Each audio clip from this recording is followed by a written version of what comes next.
Hello, how are you doing? Let's talk today about what's the secret to having a lean body and thrive not for a couple of weeks or a few months, but for a lifetime. Yes, for a lifetime because obviously we all can lose weight, we all can keep up with certain diet and certain lifestyle for some time, right? But the key is really to make it sustainable. And so, what I noticed on my own journey is that there are really three areas to focus on, okay? And these three areas all have something in common. And that thing in common is that you need to really honor yourself. Okay, that you need to honor your evolution, right? Evolution of our species, where we came from. Then you need to honor your own individual needs, your own body, your own gut, your basically unique makeup, how you are built yourself. And then you need to honor your own journey in terms of your relationship with food and where you are on this journey. And so let's dive into these three. And so first I mentioned it's really important to honor our evolution and where we came from, because obviously, we can follow any kind of diets out there. However, unless that diet is in line with where we came from as species, unless it's in line with how we evolved over millennia, over million of years. So I'm not talking even your grandma or your great grandparents. I'm literally talking as, or let's say your version, your cave version, okay, the cave version of you. Once you honor that version of yourself and think about food from this perspective, okay, once you do that, the weight, whatever you may have piled on extra over the winter months, it will just fall off. Why? Because that's how your body, your cells, your biochemistry, that's how you have been created, right? And yes, of course, it's a very valid point when, you may think, yeah, but the environment is very different today. Yes, it is. However, it takes thousands of years for even one gene to slightly change. So you can imagine that when we evolved as species eating unprocessed foods, right, predominantly or really heavy in plant matter, so in vegetables, fruits, roots, that is really what will support your body in maintaining, finding ideal weight and maintaining it, as well as health. And so, it is easy sometimes to get stuck into the thinking, okay, but that environment today is just so much against me. There's nothing I can really eat.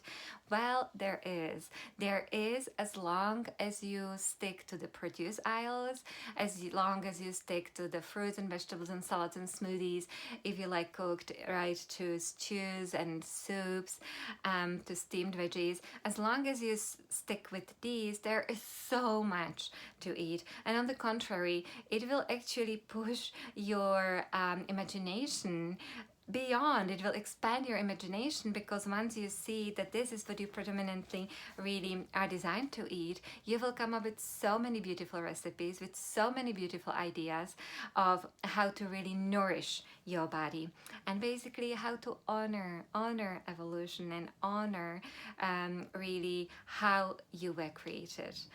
Okay, so that's point number one. Point number two is honor yourself. Honor your own feelings inside your own body when it comes to digestion and when it comes to specific foods.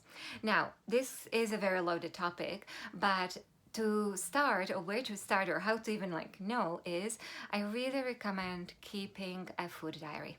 And that doesn't need to be overwhelming or doesn't need to be complicated by any means. It can literally be that you'll have your food diary for 3 days, right? Or for a week.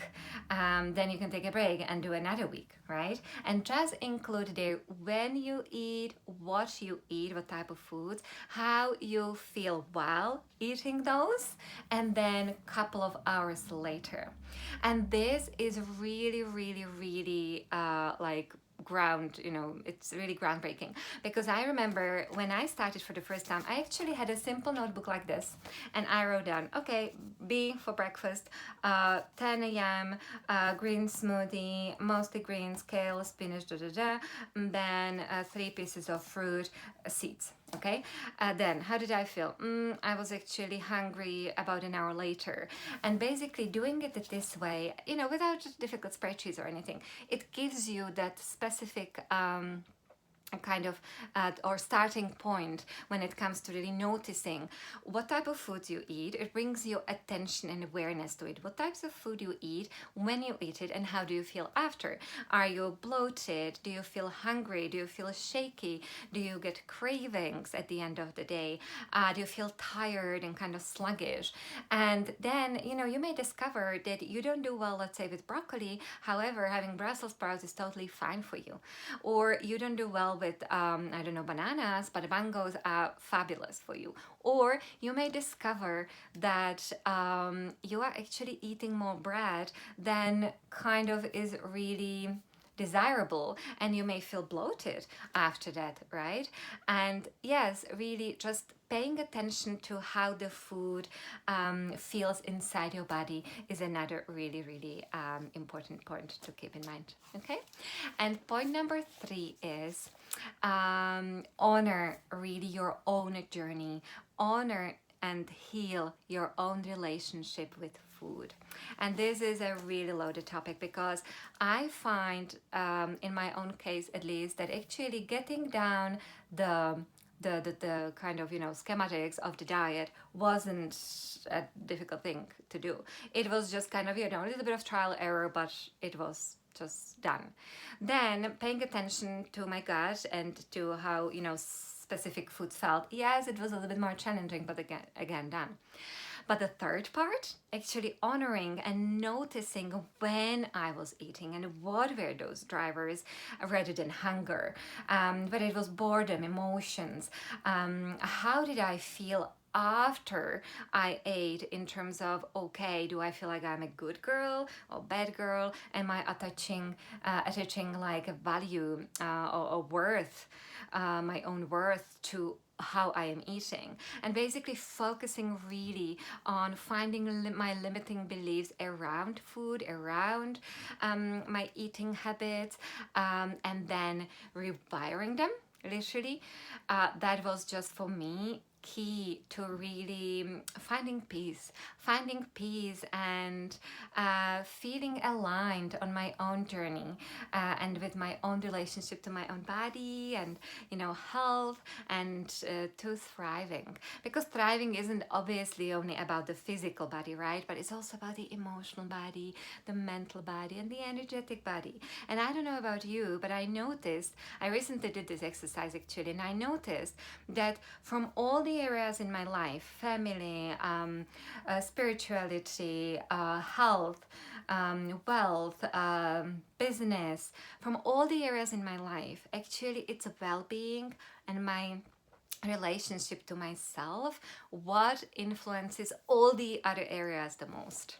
And so that's why I am talking about this now, because really finding peace and healing your own relationship with food is one of the biggest game changers when it comes to reaching your ideal weight and keeping it and enjoying the beautiful body you were designed to have, as well as the gorgeous, vibrant health and vibrant energy you are meant to have. And so so that's all from me today.